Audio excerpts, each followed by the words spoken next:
So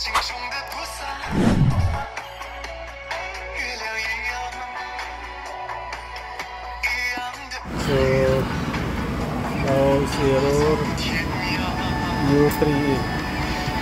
U3E. So we'll make the program again. So we go to menu. This one.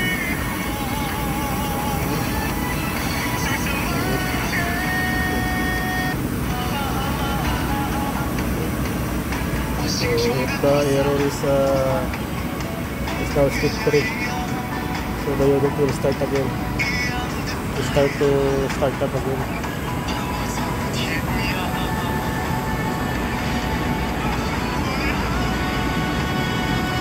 So guys, B8. This one is fresh air.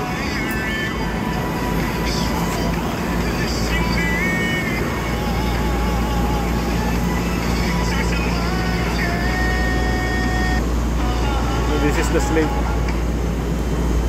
This one is pressure. The pressure is working already. Not to pressure.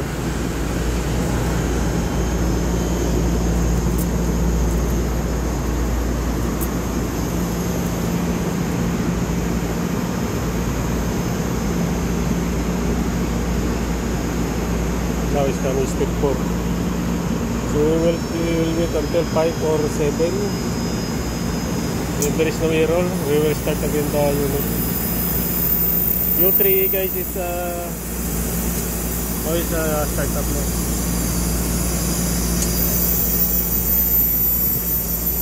So U3, we will check here. U3E. U3E. The communication cable is not connected incorrectly. Incorrect daw guys. Yung cable, yung PQA.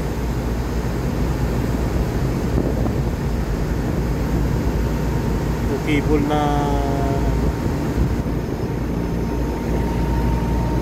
the PQA is not connected properly.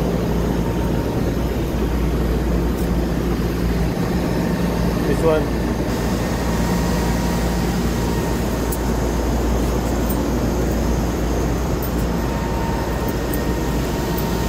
This one another system.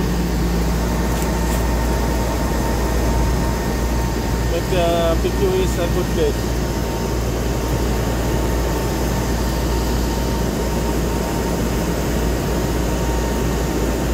This is the ground. One another system. This is the slip. This is the press air.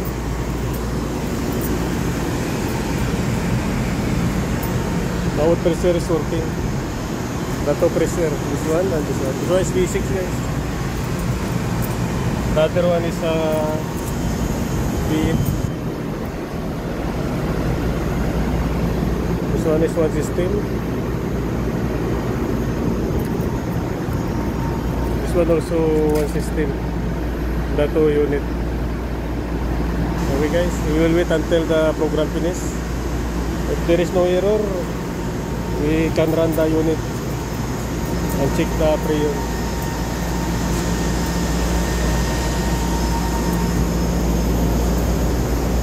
Now this is the U3. Now it's working.